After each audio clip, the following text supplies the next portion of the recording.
Imagine spending weeks running an experiment, thousands of dollars collecting data, engineering time building a feature, marketing budget launching campaign, only to discover your experiment was doomed from the beginning. Not because idea was bad, not because analysis was wrong, but because you never collected enough data to reliably detect effect. And this happens constantly. Companies run A/B tests that can never detect meaningful improvements. Researchers publish underpowered studies. Teams make product decisions using experiments that were statistically incapable of finding the truth. And the worst part, most people don't realize problem until after experiment fails. That is why smart analysts do something before collecting data. Power analysis. Power analysis answers one of the most important questions in experimentation. How much data do we actually need to trust this experiment? Because in statistics, bad planning creates bad conclusions. Welcome back to Shital's Data Desk. I'm Shital, and in this video, we are going to cover these topics. By the end of this video, you won't just understand power analysis, you will understand why great experiments are designed before they begin. So, let's start with core idea. What is power analysis? Power analysis is the process of determining how much data you need before running an experiment. In simple terms, it helps you calculate required sample size. And this matters because both extremes are dangerous. If your sample size is too small, you may miss real effects. If your sample size is too large, you waste time, money, and resources. So, power analysis helps you find sweet spot, enough data to reliably detect meaningful effects, but not more than necessary. Power analysis answers this question. How many observations do I need to reliably detect meaningful change? Imagine fishing. You know fish exist in lake, but before you start, you need to decide how big should the net be, how long should you fish, what size fish are worth catching. Power analysis is how you plan fishing trip before throwing net. To calculate sample size, we need four key ingredients. Power analysis depends on four major inputs: alpha, statistical power, effect size, and variability. These four factors together determine how much data you need. First, alpha. Alpha represents your tolerance for false positives. In other words, how willing are you to believe an effect that may not actually exist? This is the probability of making type 1 error. Type 1 error means detecting an effect that is not actually real or simply believing something false. Most experiments use alpha equals to 0.05, meaning you accept 5% chance of false alarms.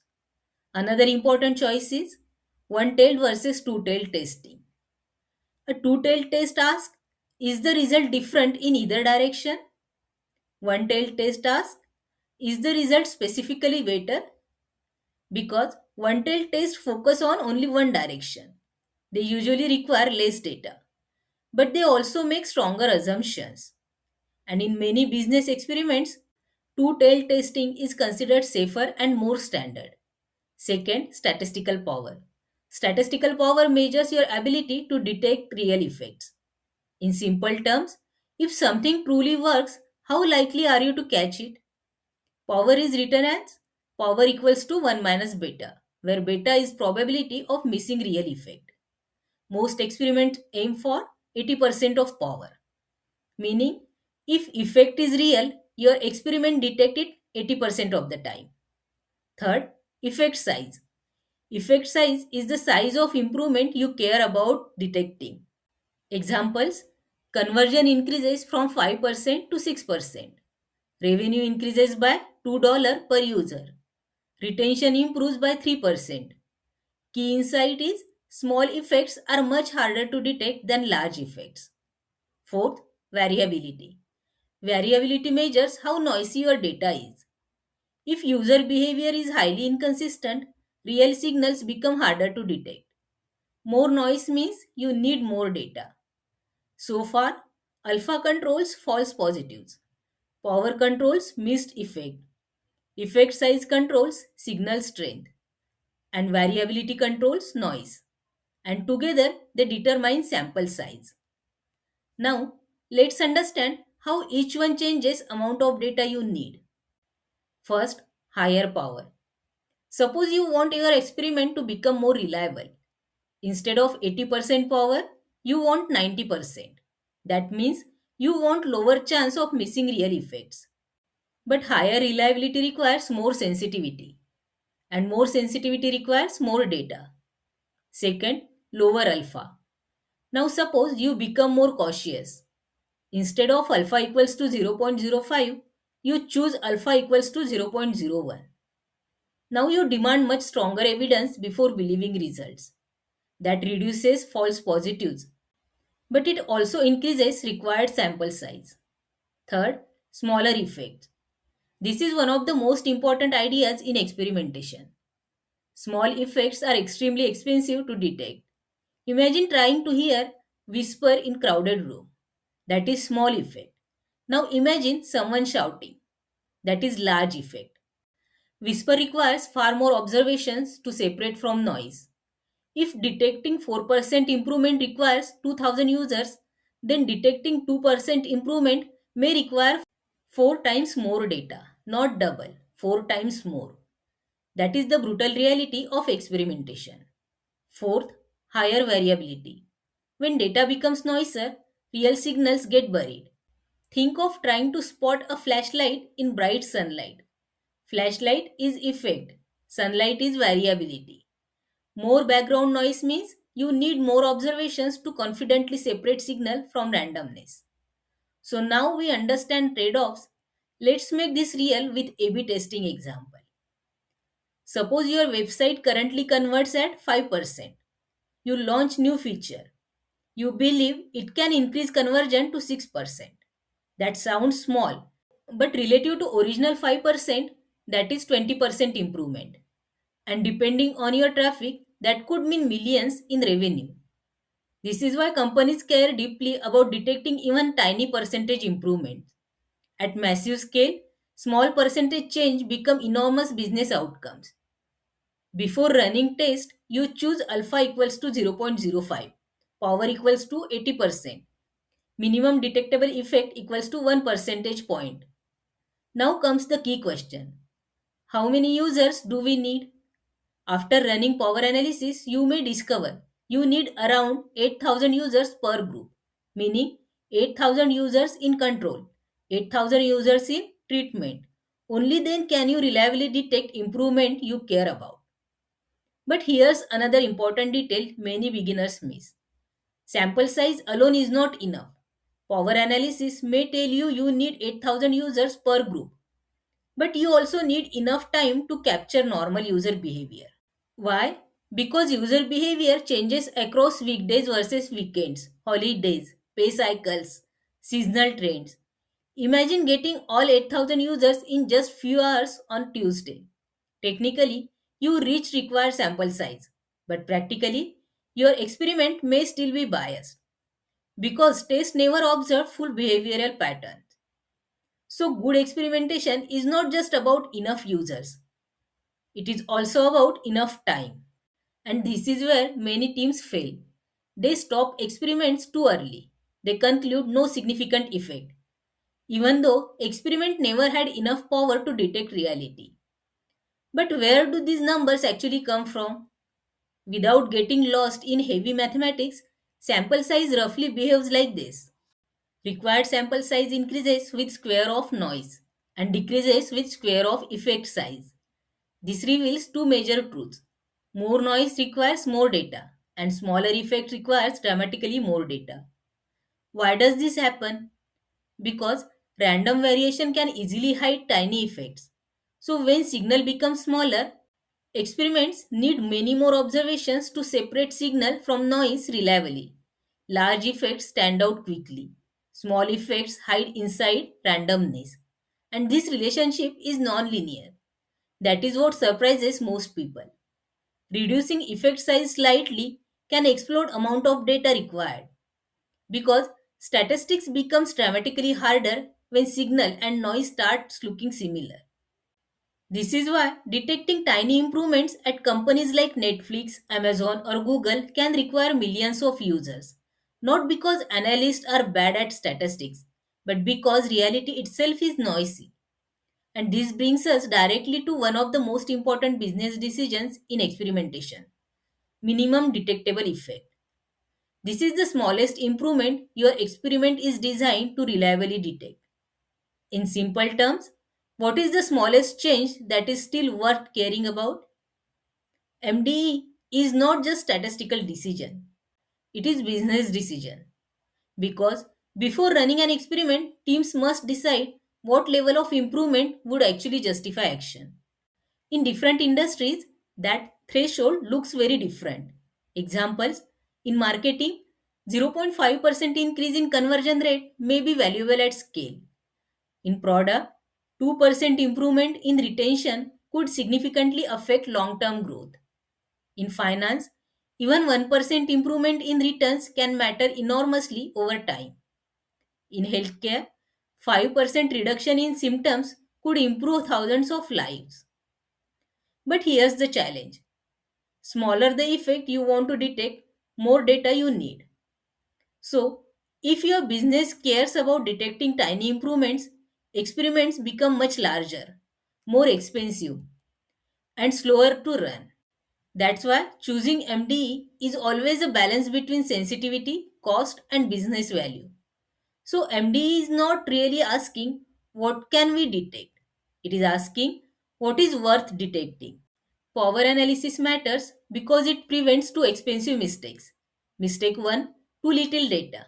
You miss real opportunities because your experiment was too weak. Mistake 2: too much data. You waste time, money, engineering effort, and opportunity cost. Power analysis helps you find balance, enough data for reliable decisions without wasting unnecessary resources. Imagine a startup testing new pricing page. True conversion lift is 2%, but they only test on 300 users.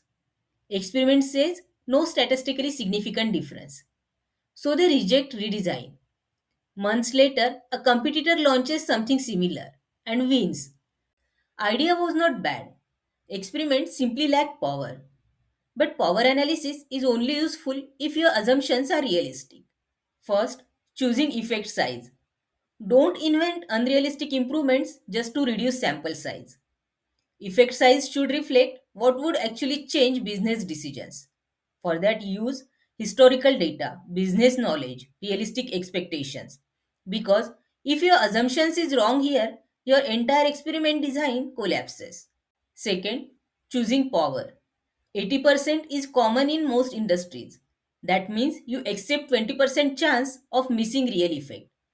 90% is used when missing real effect is very expensive or risky.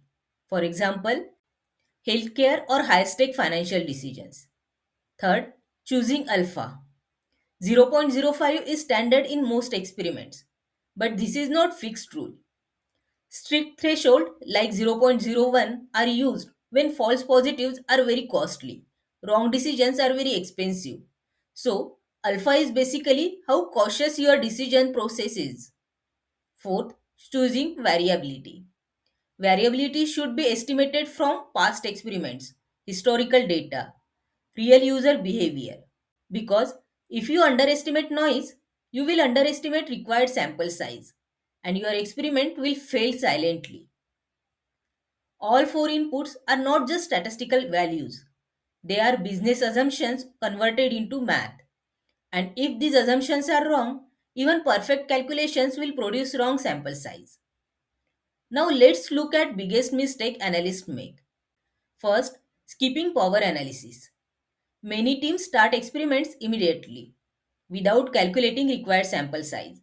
So even before test begins, experiment is already underpowered, which means team is essentially guessing how much data is enough. Second, unrealistic MDE. Some analysts choose unrealistically large effect size just to reduce sample requirements. But if real improvement is smaller, experiment may never detect it. This creates false confidence before experiment even begins. Third, ignoring variability. Highly noisy data requires much larger samples.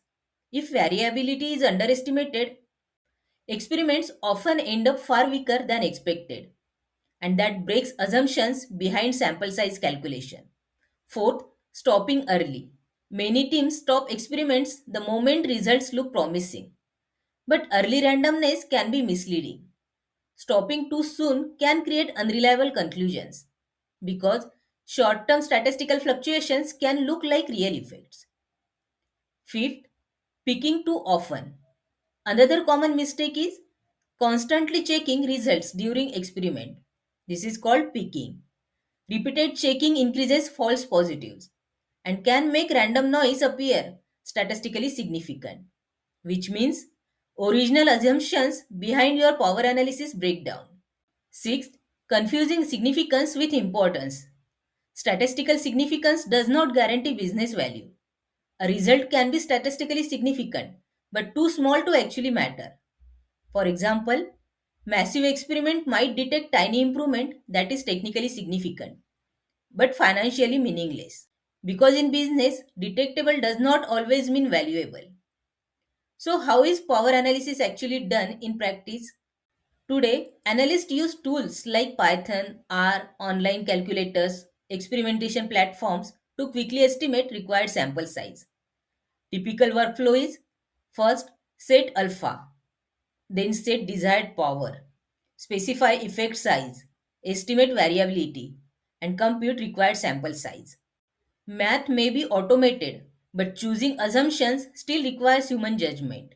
And this is why power analysis is not just statistics. Every additional observation has cost.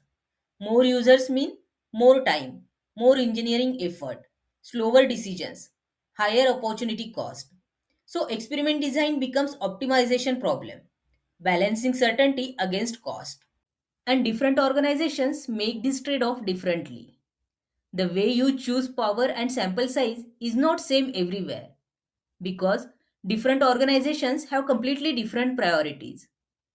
Startups usually prioritize speed.